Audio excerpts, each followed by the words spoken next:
No compromise. உங்க சைடுலயும் எங்க சைடுலயும். It's a GT promise.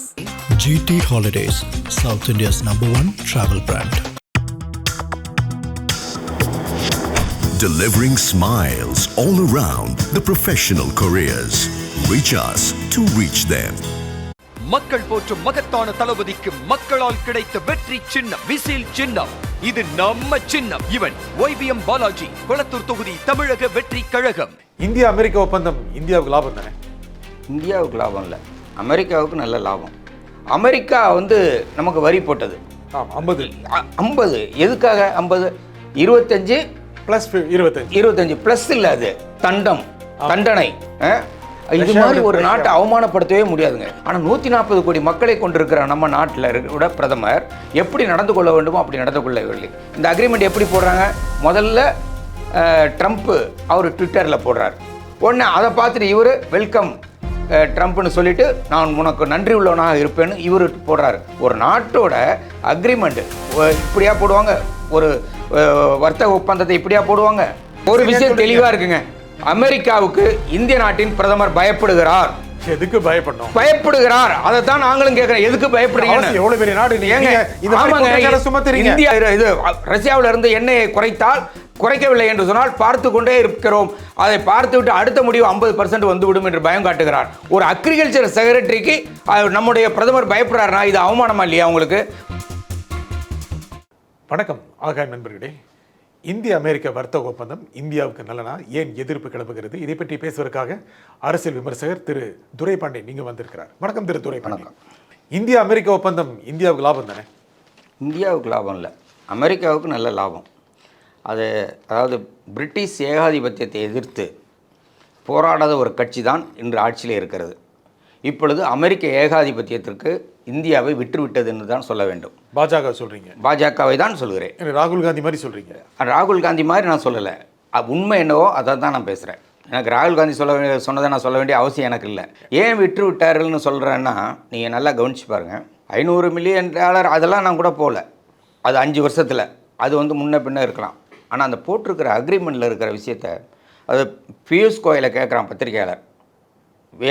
என்ன இது ரஷ்யாவிலேருந்து எண்ணெய் வாங்குவதை குறைச்சிட்டிங்களான்னு. எக்ஸ்டர்னல் அஃபேர்ஸ் மினிஸ்டர் ஜெய்சங்கர் கேளுங்கிறாங்க. எக்ஸ்டர்னல் அஃபேர்ஸ் மினிஸ்டரை போய் கேட்டால் நீங்கள் விவசாய மந்திரிகிட்ட பேசுங்கிறாங்க. இல்லை, ஒரு உதாரணத்துக்கு நான் சொல்கிறேன். பியூஷ் கோயல் பேசுனதெல்லாம் பொய். எப்படி பொய்ன்னு சொல்கிறேன்னா, அவங்க 3 பக்க அறிக்கையை வெளியிட்டிருக்காங்க இப்போ, அமெரிக்காவும் இந்தியாவும். அதாவது it is not an agreement, interim agreement அதுக்கு பேர். அந்த இடைக்கால ஒப்பந்தத்தில் ஃபஸ்ட்டு பேரா அதில் இருக்கிற முக்கியமான விஷயம் என்னென்னா, India will eliminate or reduce tariffs of all industrial goods and wide range of US food. நல்ல கவனிங்க, அது எல்லா ஃபுட்டும் கிடையாது. எல்லா ஃபுட்டும் நான் என்னென்ன படிச்சிடறேன். US food and agriculture products including dried distillers, அந்த கொட்டைகள்லேருந்து ஆயிலெலாம் எடுப்போம்ல அது வரையில், கிரெயின்ஸ், ரெட் சோக்ரம், சிவப்பு சோளம், ஃபார் அனிமல் ஃபீடு இதுக்காகவும், ட்ரீ நட்ஸ், வால்நட்ஸ் அண்ட் அக்ரோ இது மாதிரி இருக்கிறது. அடுத்தது fresh and processed fruit, soybean, wine. இந்த சோயாபீன் ஒன்று இருக்குது பாருங்கள், இந்தியாவில் அதிகமாக உற்பத்தி பண்ணுறது மத்திய பிரதேசம், மகாராஷ்டிராவும் தான். அதுதான் இன்றைக்கி ஏற்றுமதியில் $120 பில்லியன் ஏற்றுமதி பண்ணிகிட்டு இருக்கோம். அதையும் இறக்குமதி பண்ணணும்னு சொல்லியிருக்காங்க. அதுக்கப்புறம் நான் ஒரு முன்னுரையிலே ஒன்று சொல்லியிருக்கணும். அது என்னென்னா, ஜிஎஸ்டியில் 28% வரி போட்டது யார்? மோடி அரசாங்கம் தானே. அது உடனே நான் குறைச்சிட்டேன். ஏங்க ஏற்கனவே இருந்தது எவ்வளோங்க? நீங்கள் தானே இப்போ 28 ஆக்குனீங்க, நீங்கள் தானே இப்போ 18 குறைச்சி. அதில் என்ன வெற்றி? அதே மாதிரி அமெரிக்கா நமக்கு வரி போட்டது 50. எதுக்காக 50? 25 ப்ளஸ் 25 ப்ளஸ் இல்லை, அது தண்டனை. இது மாதிரி ஒரு நாட்டை அவமானப்படுத்தவே முடியாதுங்க. இந்திய நாட்டை இப்படியெல்லாம் அவமானப்படுத்தாது. அமெரிக்காவுக்கு 80 கிலோமீட்டர் தூரத்தில் கியூபான்னு ஒரு நாடு இருக்குது, நல்லா ஞாபகம் வச்சுங்க. அவன் பொருளாதார தடைகளை விதிச்சிருக்கிறான். அவங்க கப்பல் அங்கிட்டு போக முடியாது, வெளியிலே போக முடியாது, பிழைக்கவே முடியாது. ஆனால் அவன் வாழ்ந்துகிட்டு இருக்கான். அவள் வாழ்ந்து கொண்டு இருப்பது மட்டுமல்ல, உலகின் சிறந்த நாடாக உயர்ந்து கொண்டிருக்கிறது. நிறைய மருத்துவர்களை உருவாக்கி கொண்டு கொரோனா காலத்தில் உலக நாடுகளுக்கு மருத்துவம் பார்த்த நாடு கியூபா. ஒரு உதாரணத்துக்கு சொல்கிறேன். ஆனால் 140 கோடி மக்களை கொண்டிருக்கிற நம்ம நாட்டில் இருக்கிற பிரதமர் எப்படி நடந்து கொள்ள வேண்டுமோ அப்படி நடந்து கொள்ளவில்லை. இந்த அக்ரிமெண்ட் எப்படி போடுறாங்க? முதல்ல ட்ரம்ப்பு அவர் ட்விட்டரில் போடுறார். உடனே அதை பார்த்துட்டு இவர் வெல்கம் ட்ரம்ப்னு சொல்லிட்டு நான் உனக்கு நன்றி உள்ளவனாக இருப்பேன்னு இவர் போடுறாரு. ஒரு நாட்டோட அக்ரிமெண்ட்டு இப்படியா போடுவாங்க? ஒரு வர்த்தக ஒப்பந்தத்தை இப்படியா போடுவாங்க? அதுக்கப்புறம் என்ன, அங்கே இருக்க ஒரு டெப்டி செக்ரட்டரி ஆஃப் அக்ரிகல்ச்சர் அவர் சொல்கிறாரு, நாங்கள் பார்த்துக்கிட்டே இருக்கிறோம், நீங்கள் ரஷ்யாவிலேருந்து எண்ணெய் வாங்குறத குறைக்கலன்னா மறுபடியும் 50% போட்டுருவேன். அப்போ இந்த இறையாண்மையே கேள்வி கேட்குற அளவுக்கு வந்திருக்காங்க. அப்போது நம்முடைய பிரதமருக்கு ஏன் வலு இல்லாமல் போச்சு? இப்போ மட்டும் இல்லை, பல தடவை போயிருக்கு. நம்ம நாட்டுக்காரவங்க அவங்க வந்து செட்டில் ஆகியிருக்காங்க, அவங்கள்ட்ட தேவையான அளவுக்கு டாக்குமெண்ட்ஸ் இல்லை, அவங்க வந்து குடியேறிகள் சட்டப்படியான குடியேறிகள் இல்லை என்று சொல்லி அவர்களை வெளியேற்றுகிற பொழுது கை கால்களுக்கு விலங்கு போட்டு கொண்டு வந்து இறக்கும்போது கூட அவர் கேட்கல. இப்போ நான் சொல்லிடுறேன், இப்போ நான் யாரிடம் எண்ணெய் வாங்க வேண்டும் என்று முடிவெடுக்க வேண்டிய பொறுப்பு யாருக்குங்க இருக்கு? இந்திய நாட்டோட சேர்ந்தது இல்ல. சர்வதேச பிரச்சனை அல்லவா அது? அகில உலக பிரச்சனை, அதிக பொருளாதாரம். அதுல அமெரிக்காவுக்கு ஒரு நோக்கம் இருக்கு, அந்த நோக்கத்தை நிறைவேற்றிக்கொள்ள அமெரிக்கா அதான் அமெரிக்காவுக்கு ஒரு நோக்கம் இருக்கு. ஆமா, என்ன நோக்கம்னா எல்லா பொருட்களும் உலக வர்த்தகத்தில் டாலரில் தான் இருக்க வேண்டும். அதுதான் அமெரிக்காவின் நோக்கம். ஏன் நாம் வந்து ரஷ்யாட்ட ஆயில் வாங்கணும், ஏன் நாம் ஈரான்கிட்ட ஆயில் வாங்கணும்? ஒரே ஒரு காரணம் தாங்க, அவங்க ரூபாயில் வர்த்தகம் செய்கிறேன் என்று சொன்னார்கள். அது மட்டுமல்ல, விலை குறைவாக கொடுக்குறேன் என்று சொன்னார்கள். இப்போ நான் கேட்குறேன், நான் எந்த வீட்டில் என்ன அரிசி வாங்க வேண்டும், என்ன எண்ணெய் வாங்க வேண்டும், நீங்கள் யாருங்க சொல்கிறதுக்கு? எதிர்த்து வீட்டுக்காரர் யார் பேசுவதற்கு? எதிர்த்து வீட்டுக்காரங்க கூட வர்த்தகம் இருந்ததுன்னா கேட்க தான். வர்த்தகம் இப்போ மிகப்பெரிய அளவில் ஒன்று வர்த்தகம் அமெரிக்காவோட நமக்கு இல்லை. நாம் வந்து $140 பில்லியன் பண்ணிவிட்டு அதில் $45 பில்லியன் நம்ம சேமிப்பு, நமக்கு வந்து சர்ப்ளஸ், நமக்கு வந்து வாணிபத்தில் உபரியாக காட்டி கொண்டிருக்கோம். அதனால அமெரிக்கா பெரிய இறக்குமதி செய்கிற நாடு இல்லை.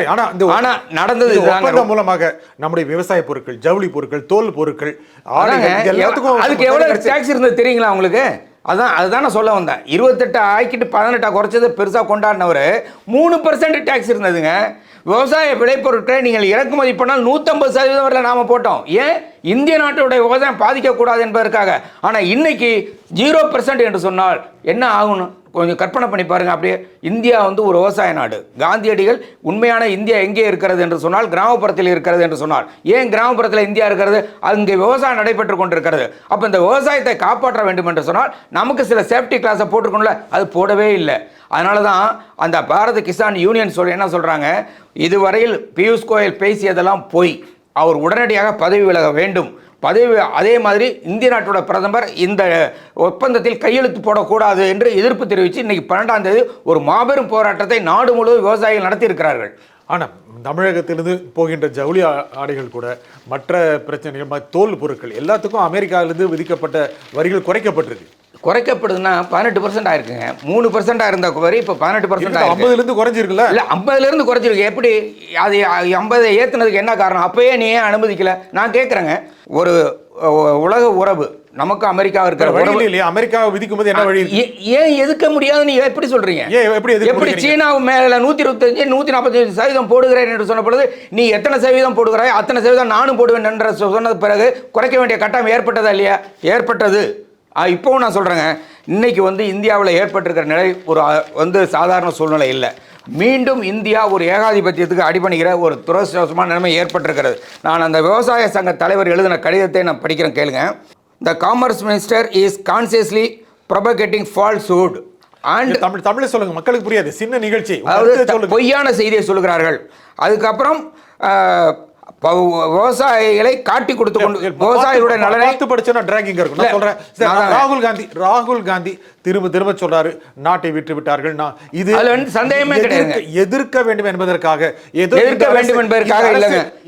ஏங்க, இந்திய நாட்டோட முக்கியமாக விவசாயிகளுக்கு இதன் லாபம் கிடைக்க போகிறது, எந்த லாபம் கிடைக்க போகிறது, அதை மறுக்க வேண்டும், அதை மடைமாற்றம் என்பதற்காக காங்கிரஸ் சொல்கிறது. நீங்களும் அதற்கு ஆதரவாக சொல்லவே இல்லைங்க. நீங்கள் அந்த அக்ரிமெண்ட்டை படிங்க, 3 பக்கத்தையும் படிங்க, முதல் பக்கத்தில் இருந்து நீங்கள் ஆரம்பிங்க, அது கடைசி வரையில் ஒரு விஷயம் தெளிவாக சொல்லுது. நீங்க விவசாயம் 50% குறைச்சா நீங்க, அதாவது அதிக அளவில் மானியம் கொடுத்து அதிக அளவில் விஞ்ஞானத்தை பயன்படுத்தி அமெரிக்காவில் உணவு உற்பத்தி நடைபெற்று கொண்டிருக்கிறது. அவனோட உற்பத்தியோடு நம்மால் போட்டி போட முடியாது. அப்படி உற்பத்தியாகிற விவசாய விளைபொருட்களை இந்திய நாட்டில் இறக்குமதி பண்ணி அதுக்கு 0 வரி போட்டிங்கன்னு சொன்னால் இந்திய நாடு என்ன ஆகும்? இந்தியா வந்து மீண்டும் பாலைவனமாகிற ஒரு ஆபத்து இருக்கிறது. வெள்ளைக்காரன் என்ன பண்ணானோ அதுதாங்க.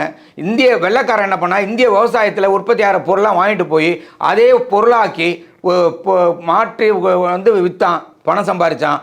அதே தான் இன்றைக்கி அமெரிக்கா சொல்கிறாங்க. நான் கேட்குறேன், குறைந்தபட்சம் இனி ஒரு அக்ரிமெண்ட்டுக்கு சொல்லியிருக்கீங்க, இட் இஸ் ஒன்லி இன்ட்ரோடக்டரி, இதுதான் இன்டரிம் அக்ரிமெண்ட் தான். இந்த இன்டரிம் அக்ரிமெண்ட்டை நான் பேசிவிட்டு சொல்கிறேன் என்று சொல்கிறதுக்கு ஏன் உங்களுக்கு தைரியம் இல்லை? அது நாடாளுமன்றம் நடந்து கொண்டிருக்கிற பொழுது ட்விட்டர்லையே போடுவீங்க ஒரு அக்ரிமெண்ட்டை, அதுக்கு நீங்கள் வாழ்த்துவீங்களா? அப்போ நாடாளுமன்றத்துக்கு என்ன மரியாதை? இவர் முதலாக நாடாளுமன்றத்தில் நுழையும் போது பிரதமர் மோடி கீழே விழுந்து கும்பிட்டுட்டு போனார் நாடாளுமன்றத்தில்.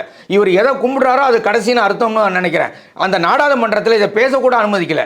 அப்போ இது என்ன ரகசியம்? அப்போ ஏதோ ஒரு விஷயத்தில் வெளிப்படையாக நடந்திருக்கு. இல்லைங்க, ஒரு விஷயம் தெளிவாக இருக்குங்க.